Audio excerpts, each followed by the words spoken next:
Halo semua, di sini kami akan membahas mengenai fun fact helmet pada kuda. Sebelum masuk pembahasan, izinkan saya memperkenalkan anggota kelompok 6. Yang pertama, Ana Widya Bakti dengan MPM 006. Yang kedua, Fatimah Nurul Izati dengan MPM 008. Yang ketiga, dengan Nadira Siva Nur Fajrina dengan MPM 027. Yang keempat, dengan Marcelino dengan MPM 037. Yang kelima, dengan Bama Alfariski dengan MPM 042. Yang keenam, dengan Ilyas Yuda dengan MPM 034.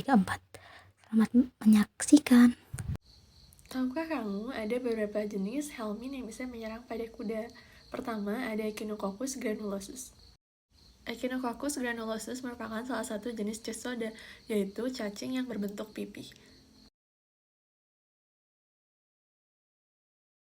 Siklus hidupnya dimulai dari inang perantara seperti hewan ternak yang menelan telur parasit dari feses hewan terinfeksi. Telur parasit kemudian menetas di usus inang perantara dan membentuk kista di berbagai organ seperti hati dan paru-paru. Kemudian inang definitif seperti anjing dan karnivora lainnya dapat terinfeksi apabila memakan organ dalam dari inang perantara. Echinococcus dapat menyebabkan munculnya kista hidatis yang dapat tumbuh besar dan menyebabkan gejala mekanis berdasarkan lokasi kista, misalnya pada hati kuda, seperti gambar tersebut.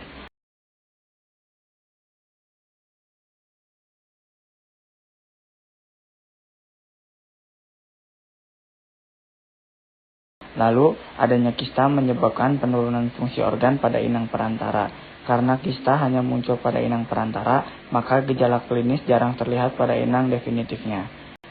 Dan yang terakhir, pengendalian dan pencegahan dapat dilakukan dengan beberapa cara, yaitu pemberian obat cacing secara rutin kepada inang definitif seperti anjing.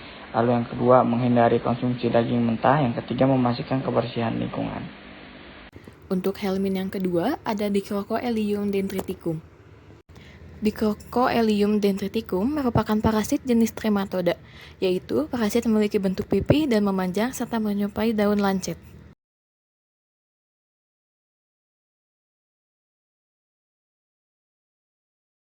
Selanjutnya, Dicrocoelium dendriticum memiliki beberapa inang, yaitu pertama inang definitif, yaitu di ruminansia atau herbivora lainnya, yaitu akan mengkonsumsi semut yang terinfeksi parasit Dicrocoelium dendriticum. Terus inang perantara pertama yaitu siput darat, inang perantara kedua yaitu semut. Siklus hidupnya dimulai dari telur parasit yang keluar bersama dengan feses inang definitif dan dimakan oleh siput. Di dalam siput, telur akan menetas dan melewati beberapa tahap larva seperti merasidium, sporisis, dan radiae. Kemudian, Secariae akan meninggalkan siput melalui lendir dan menempel pada semut. Ketika semut menelan lendir yang terinfeksi, Metasecariae ini akan terbentuk di dalam tubuh semut. Metasecariae ini mengubah perilaku semut yang akan membuatnya lebih mungkin dimakan oleh hewan ruminansia dan akan melengkapi siklus hidup menjadi parasit. Infeksi Dicrocoelium dapat menyebabkan dicrocoeliasis, yaitu infeksi yang mempengaruhi saluran empedu dan hati hewan. Nah, infeksi ringan biasanya termasuk simptomatik. Namun, infeksi berat itu juga dapat menyebabkan peradangan saluran empedu, fibrosis hati, penurunan produksi, penurunan berat badan, anemia, bahkan kematian. Pengendalian dan pencegahan dapat dilakukan dengan beberapa hal, yaitu yang pertama, manajemen padang rumput dengan mengurangi kepadatan siput dan juga semut di area padang rumput. Kemudian yang kedua, pengobatan menggunakan obat antihelmintik yang efektif terhadap trematoda untuk mengobati hewan yang terinfeksi. Yang ketiga, menghindari pemberian pakan yang terkontaminasi dengan siput atau semut yang terinfeksi. Berikutnya dilanjutkan kepada materi Strongylosis equi. Untuk karakteristiknya, panjangnya itu sekitar 35 mm untuk yang jantan dan 45 mm untuk betina. Bagian anterior dari bukal kapsul tanpa adanya gigi atau cutting palate atau pelat pemotong, tetapi dilindungi atau dikelilingi oleh cuticular elemen yang disebut dengan corona radiata atau leaf crown.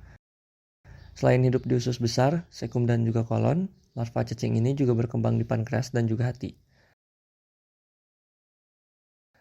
Untuk Strongylosis equinus ini menghisap darah 10 ml per hari yang akan menyebabkan anemia. Selanjutnya ada siklus hidup.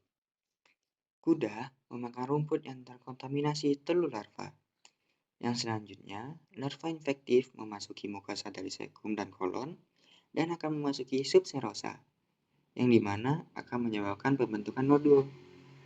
Lalu, 11 hari setelah infeksi, larva 4 keluar dari nodul dan akan bermigrasi ke rongga peritoneum dan kemudian ke hati, yang dimana mereka akan menetap selama sekitar 4 bulan. Selanjutnya, mereka berganti kulit ke tahap larva 5, yang akan meninggalkan hati dan akan kembali ke usus besar. Di lumen usus besar, mereka mencapai dewasa dan akan memproduksi telur. Pencegahan dan pengendalian. Yang pertama bisa menggunakan biosecurity dan yang kedua bisa menggunakan vaksinasi. Terima kasih sudah menonton video ini. Sampai jumpa kembali.